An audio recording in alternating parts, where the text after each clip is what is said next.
Hello dear student, welcome to physics नमा। आज के इस वीडियो में हम लोग क्लास 9 साइंस का चैप्टर ग्रेविटेशन का टॉपिक आर्किमिडीज प्रिंसिपल के बारे में स्टडी करेंगे। तो चलिए आज का टॉपिक हम लोग स्टार्ट करते हैं। तो आर्किमिडीज प्रिंसिपल को समझने के पहले आइए हम लोग एक एक्सपेरिमेंट करते हैं। यह एक स्प्रिंग है और इसका एक इंड जो ऊपर का इंड है वह एक छत से टंगा हुआ है और दूसरा जो इंड है नीचे की तरफ का जो इंड है, जो सिरा नीचे का तरफ का जो सिरा है, उस उसमें हम लोग एक ब्लॉक को टांग देंगे। तो ब्लॉक को टांगने के बाद क्या होता है, जो स्प्रिंग का लेंथ है वो इंक्रीज हो जाता है। ये जो ये जो स्प्रिंग का लेंथ है ये नेचुरल लेंथ है और जैसे ही हम इसमें एक ब्लॉक को टांग देंगे तो यह स्प्रिंग का लेंथ है वो इंक्रीज हो जाएगा। इंक्रीज क्यों होता है? जो इसका मास है, ब्लॉक का मास है, उसका वेट के कारण, वेट डाउनवर्ड डायरेक्शन में लग रहा है। तो वेट के कारण क्या है, स्प्रिंग पर डाउनवर्ड डायरेक्शन में फोर्स लगता है। वह फोर्स कितना लगेगा? जो ब्लॉक का वेट है, ब्लॉक का वेट mg होगा। मानते हैं इसका ब्लॉक का मास m है, तो ब्लॉक का जो वेट हो जाएगा mg। यहाँ पर g क्या है? Acceleration due to gravity. तो इस स्प्रिंग पर एक फोर्स लग रहा है। फोर्स कितना है? फोर्स का मैग्नीट्यूड है mg और फोर्स का डायरेक्शन है डाउनवर्ड डायरेक्शन में। तो फोर्स के कारण स्प्रिंग में क्या होगा? स्प्रिंग का साइज जो है इंक्रीज कर जाएगा। तो elongation produced in the spring is due to the weight of the block।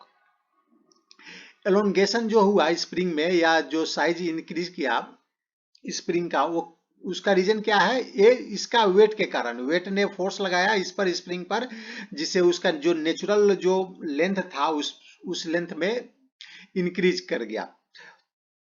अगर हम इस एक्सपेरिमेंट को, जो इसका जो इसको स्प्रिंग में ब्लॉक जो हम लोगों ने लगाया, ब्लॉक जो लगाने के बाद स्प्रिंग का जो लेंथ है इंक्रीज किया। अब इसको हम लोग क्या करते हैं, एक बीकर है, बीकर के अंदर पानी भरा हुआ है। अब उसमें हम लोग इसको सिंक करेंगे, डुबा देंगे।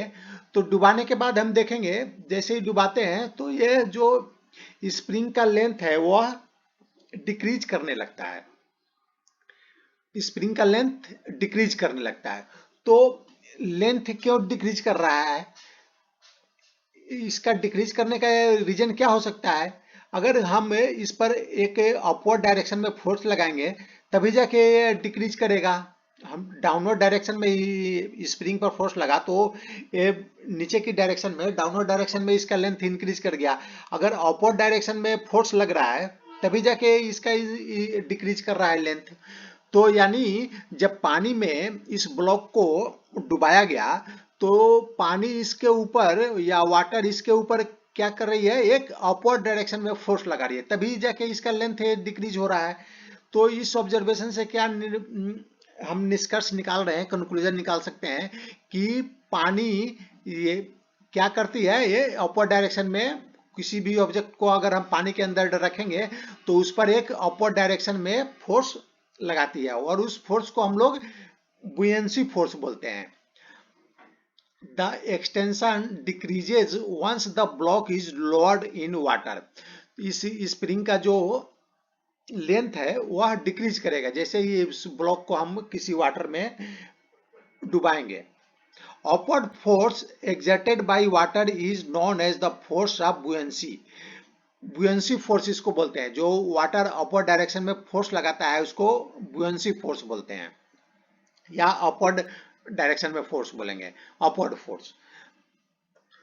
The magnitude of buoyancy force can be determined by the Archimedes principal.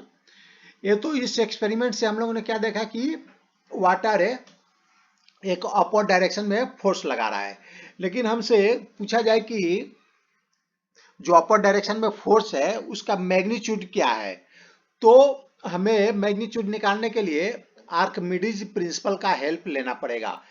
जो आर्किमिडीज का प्रिंसिपल है वह बताता है कि जो अपर डायरेक्शन में फोर्स लगाएगा कोई भी लिक्विड, उसका मैग्नीट्यूड कितना होगा।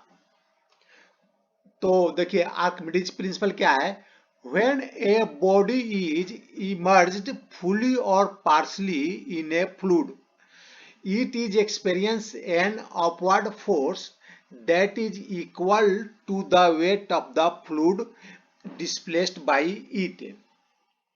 आर्किमिडीज प्रिंसिपल क्या बोलता है, कोई भी बॉडी को फुली या पार्शली किसी फ्लूइड में, फ्लूइड ये को हम लोगों ने क्या, गैस और लिक्विड दोनों को हम लोग फ्लूइड बोलते हैं जो फ्लो कर सकता है।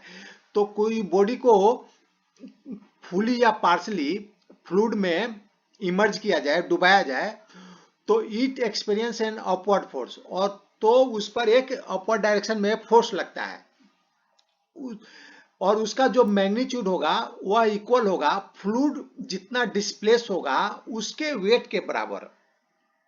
यानी कहने का क्या मतलब है, जो अपवर्ड डायरेक्शन में फोर्स लगेगा किसी बॉडी पर, तो बॉडी जितना फ्लूइड को डिस्प्लेस करेगा उसका जो भी वेट होगा, डिस्प्लेस्ड फ्लूइड का जो वेट होगा उसके इक्वल अपवर्ड डायरेक्शन में फोर्स लगेगा। तो आइए हम लोग देखते हैं, ये एक बीकर है, इसके अंदर ये ब्लॉक को डुबाया गया है, इमर्ज किया गया है। तो यह ब्लॉक कितना पानी को डिस्प्लेस करेगा, यह पानी एक अपवर्ड डायरेक्शन में इस पर फोर्स लगाएगा, तो उस फोर्स का हमें मैग्नीट्यूड निकालना है।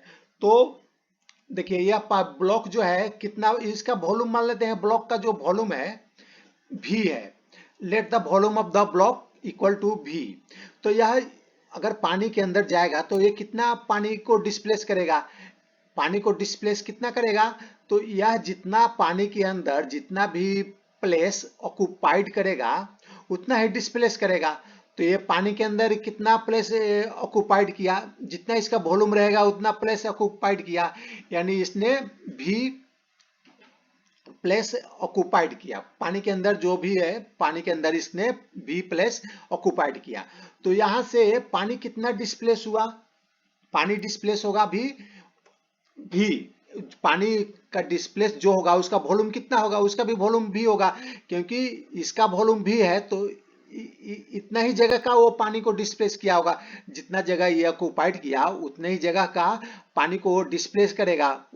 तो पानी जो डिस्प्लेस हुआ उसका भी वॉल्यूम क्या होगा, भी होगा। Volume of the displace water will also equal to भी।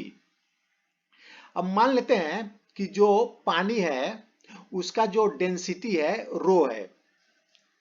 डेंसिटी क्या होता है, मास पर यूनिट वॉल्यूम। तो पानी का जो डेंसिटी है यानी रो है, पानी का डेंसिटी रो है, और रो क्या होता है यानी डेंसिटी, किसी भी बॉडी का जो डेंसिटी होता है मास को हम वॉल्यूम से डिवाइड कर देंगे तो उसका डेंसिटी हमें मालूम चल जाएगा। तो अगर हमें मास निकालना है, डिस्प्लेस वाटर का मास निकालना है, तो हम क्या करेंगे, इसका जो वॉल्यूम होगा, डिस्प्लेस वाटर का जो वॉल्यूम होगा उसमें हम डेंसिटी से मल्टीप्लाई कर देंगे तो उसका मास निकल जाएगा। हम ये वाला इक्वेशन को यूज करेंगे, मास क्या हो जाएगा, mass equal to rho into V, यहाँ पर डिवाइडेड है तो इधर जाकर मल्टीप्लाई हो जाएगा, तो mass equal to rho into V हो जाएगा। तो डिस्प्लेस वाटर का वॉल्यूम कितना है, भी है, जितना ब्लॉक का वॉल्यूम होगा उतना ही वॉल्यूम डिस्प्लेस वाटर का होगा। तो डिस्प्लेस वाटर का वॉल्यूम भी है तो उसका मास क्या हो जाएगा, वॉल्यूम को हम रो से यानी जो वाटर का डेंसिटी है उससे मल्टीप्लाई कर देंगे, वाटर का वॉल्यूम को वाटर के डेंसिटी से मल्टीप्लाई कर देंगे तो इसका मास निकल जाएगा। तो अगर हमें किसी बॉडी का मास मालूम है तो हम उसका वेट भी निकाल सकते हैं। वेट निकालने के लिए क्या करते हैं, हम स्मॉल जी से उसको मल्टीप्लाई कर देते हैं, मास को हम स्मॉल जी से मल्टीप्लाई कर देंगे तो उसका वेट निकल जाएगा। तो weight of the displace water क्या हो जाएगा, भी रो जी, भी रो इसका मास है और इसमें जी एक्सेलरेशन ड्यू टू ग्रेविटी से मल्टीप्लाई कर देंगे तो इसका वेट निकल जाएगा। तो आर्किमिडीज प्रिंसिपल के अनुसार जो अपवर्ड डायरेक्शन में फोर्स होगा वह कितना होगा, जो वाटर डिस्प्लेस हुआ, यहाँ से जो भी वाटर यहाँ से हटा, यहाँ से हटकर दूसरी जगह गया ब्लॉक को अंदर डुबाने के बाद, तो उसका जो भी वेट होगा उसके इक्वल होगा अपर डायरेक्शन में जो बुयंसी फोर्स है उसका मैग्नीट्यूड। तो अपर डायरेक्शन में जो बुयंसी फोर्स होगा वो कितना होगा, भी रो जी। भी यहाँ पर वॉल्यूम ऑफ डिस्प्लेस वाटर या वॉल्यूम ऑफ जो बॉडी को इमर्ज किया गया है उसका है वॉल्यूम, और रो है वाटर का डेंसिटी। यहाँ किसका डेंसिटी लेना है, वाटर का, इस बॉडी का नहीं। जिस बॉडी को इमर्ज किया गया है उसका डेंसिटी नहीं लेना है, हमें वाटर का डेंसिटी लेना है। जिस लिक्विड में हम बॉडी को इमर्ज करेंगे उसका डेंसिटी होगा ये रो, और जी हो गया एक्सेलरेशन ड्यू टू ग्रेविटी। तो यह अपर डायरेक्शन में जो फोर्स होगा भी रो जी। तो अपवर्ड या बुयंसी फोर्स इक्वल टू हो जाएगा भी रो जी। यह एक बहुत ही इंपॉर्टेंट फार्मूला हो गया। तो ये हो गया आर्किमिडीज प्रिंसिपल। आर्किमिडीज प्रिंसिपल से हम किसी बॉडी पर अपर डायरेक्शन में कितना फोर्स लग रहा है, अपर डायरेक्शन में बुयंसी फोर्स कितना है, उसको हम लोग मालूम कर सकते हैं। तो देखिए, अगर हम ब्लॉक को पानी के अंदर छोड़ेंगे, डुबाना चालू करेंगे, तो जितना पार्ट पानी के अंदर जाएगा तो उतना ही वो वॉल्यूम, पानी के वॉल्यूम को डिस्प्लेस करेगा। अगर जैसे यह अभी ब्लॉक को हम धीरे धीरे पानी के अंदर डालना चालू करेंगे, तो पहले यह पोर्शन पानी के अंदर गया, फिर थोड़ा और अधिक पोर्शन पानी के अंदर गया, फिर पूरा पोर्शन पानी के अंदर चला गया। तो स्टार्टिंग में इस पर कम अपवर्ड फोर्स लगेगा, बुयंसी फोर्स स्टार्टिंग में कम लगेगा। क्यों? क्योंकि इसका थोड़ा सा ही पोर्शन पानी के अंदर गया, तो उसने कम पानी को, वाटर को जो डिस्प्लेस किया उसका वॉल्यूम कम था। जैसे जैसे अंदर जाएगा वह वाटर को अधिक डिस्प्लेस करेगा, तो वाटर को जितना अधिक डिस्प्लेस करेगा उतना अधिक अपर डायरेक्शन में फोर्स लगेगा। तो धीरे धीरे स्टार्टिंग में उस पर कम फोर्स लग रहा था अपर डायरेक्शन में, और उसके बाद उस पर अधिक फोर्स लगने लगा। तो आइए अब हम लोग आर्किमिडीज प्रिंसिपल को समझ लिए, अब एप्लीकेशन ऑफ आर्किमिडीज प्रिंसिपल को देखते हैं। देखिए, ये जो शिप है यह आयरन और स्टील का बना हुआ है, तो यह समुद्र के ऊपर, पानी के ऊपर ये तैरते रहता है, डूबता क्यों नहीं है? तो इसका रीजन क्या है? मान लें कि इसका जो मास है एम है, तो इसका जो वेट होगा क्या होगा, mg होगा शिप का। अगर अपवर्ड डायरेक्शन में जो फोर्स है mg से अधिक लगेगा तो यह नहीं डूबेगा। mg डाउनवर्ड डायरेक्शन में फोर्स लग रहा है, अगर इस पर अपर डायरेक्शन में जो फोर्स लगेगा अगर वह mg से अधिक होगा तो यह पानी के अंदर नहीं डूबेगा। तो यह mg से अधिक होने के लिए क्या होगा, ये जो शिप है, ये जो पानी को डिस्प्लेस करेगा, अपनी जगह से हटाएगा पानी को, इसको अंदर रखेंगे तो यह पानी को डिस्प्लेस करेगा। तो पानी को जो डिस्प्लेस करेगा तो उसका जो वॉल्यूम होगा, जितना भी वॉल्यूम होगा, और पानी के डेंसिटी को मल्टीप्लाई करेंगे और उसमें फिर जी से मल्टीप्लाई करेंगे, वो हो जाएगा अपर डायरेक्शन का फोर्स। तो अगर यह जितना अधिक पानी को डिस्प्लेस करेगा, वॉल्यूम इतना अधिक होगा, वॉल्यूम उतना अधिक होगा, तो यह अपर डायरेक्शन में फोर्स उतना ही अधिक होगा। जितना यह देखिए, जितना वॉल्यूम अधिक होगा, इसको वॉल्यूम को हम इंक्रीज करते जाएं तो क्या होगा, अपर डायरेक्शन में फोर्स भी अधिक लगेगा। तो हम शिप को ऐसा डिजाइन किया जाता है कि यह अधिक से अधिक वाटर को डिस्प्लेस करे। तो जितना अधिक वाटर को डिस्प्लेस करेगा, यह अपर डायरेक्शन में उतना ही अधिक फोर्स लगेगा। इसका तो डाउनवर्ड डायरेक्शन में तो मास तो इसका फिक्स हो गया, इतना हम लोगों ने, जो बोट का मास है वो तो फिक्स है, उसको हम लोग चेंज नहीं कर सकते हैं। लेकिन इसका ऐसा डिजाइन कर सकते हैं कि जो पानी को ये डिस्प्लेस करेगा, वाटर को डिस्प्लेस करेगा, उसका वॉल्यूम को हम लोग इंक्रीज कर सकते हैं, तो जिसके कारण ये अपवर्ड डायरेक्शन में फोर्स अधिक होगा। तो इंजीनियर ऐसा डिजाइन बनाते हैं शिप का कि वो अधिक से अधिक पानी को डिस्प्लेस करे, जिसके कारण अपवर्ड डायरेक्शन में फोर्स अधिक होगा। अगर यह जितना मास का यह बना हुआ है शिप, अगर मान लेते कि उतना ही मास का हमें स्टील का ये सीट लेते हैं, तो इस सीट का क्या है, वॉल्यूम कम है। तो वॉल्यूम कम होने के कारण क्या है, यह पानी को कम डिस्प्लेस करेगा। तो कम डिस्प्लेस करेगा तो ये भी कम हो जाएगा। तो भी कम हो जाएगा तो अपर डायरेक्शन में फोर्स कम हो जाएगा। तो अपर डायरेक्शन में फोर्स कम है अगर mg से, तो वह क्या होगा, पानी के अंदर डूब जाएगा। तो उसी तरह आइए हम लोग दूसरा एप्लीकेशन देखते हैं, लेक्टोमीटर का। लेक्टोमीटर क्या होता है, यह मिल्क का प्यूरिटी, दूध के प्यूरिटी को मेजर करता है। एप्लीकेशन ऑफ आर्किमिडीज प्रिंसिपल इसमें यूज होता है। तो आइए देखते हैं, lactometer are use to determine the purity of a sample of milk are based on this principle. तो आइए हम लोग देखते हैं लेक्टोमीटर कैसे काम करता है। ये वाटर है और वाटर में ये लेक्टोमीटर है। ये लेक्टोमीटर है और इसके अंदर एक लिक्विड भरा रहता है या मर्क्यूरी भरा रहता है और या एयर टाइट होता रहता है और इसके ऊपर यह इंडिकेशन लगा रहता है, कैलिब्रेट किया रहता है।